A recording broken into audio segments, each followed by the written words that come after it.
Hey, what is going on, everybody? Happy Old Testament Thursday. I'm Pastor Adam, and I'm so glad you decided to tune in, check out, and see what we've got going on today.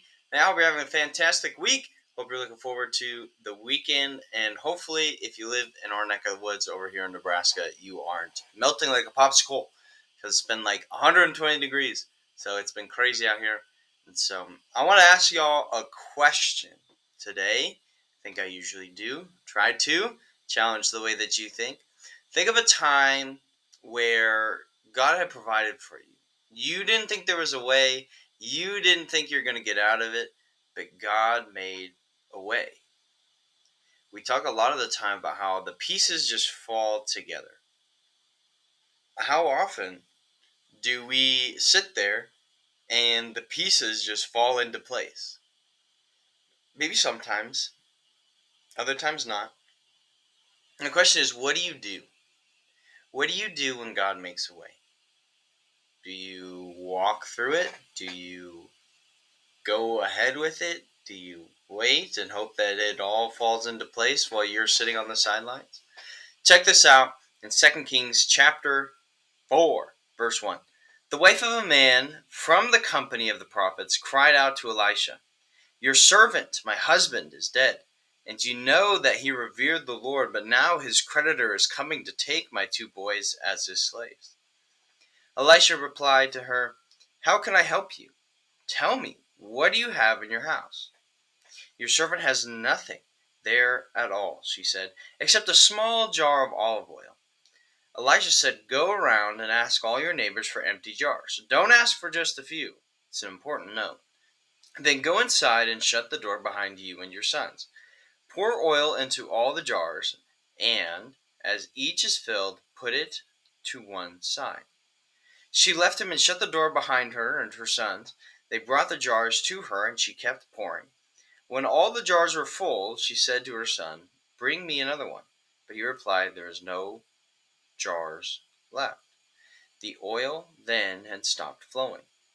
She went and told the man of God, and he said, "Go sell the oil and pay your debts. You and your sons can live on what is left." So what am I getting after today is sometimes with God's blessing, sometimes with God getting us through something, putting us on the other side of somewhere, the situation that we didn't think it was possible. Sometimes we got to do some legwork. Sometimes we have to go and do something. This widow, God didn't just rain money down upon her to save her from her sons being taken as slaves. Instead, God had told her through a prophet what she was supposed to do. If she didn't go and do it, it wasn't going to happen. God was just going to snap his fingers and make everything good. Instead, he asked this widow to prove her faith by asking her to do something that was maybe a little bit crazy, but it all worked out in the end. My question to you is, when God asks you to do something, do you do it? Even if it might be a little confusing. Or do you rather just sit on the sidelines and wait? Another Old Testament story we could look at as we go through the entering of the Promised Land. Now, Moses and that generation wasn't able to get in because of the giants in the land. They didn't want to go in because they thought they were just going to get beat. Well, they didn't, and so they weren't able to go in. And so my point being is God wasn't just going to move the Promised Land right underneath the Israelites.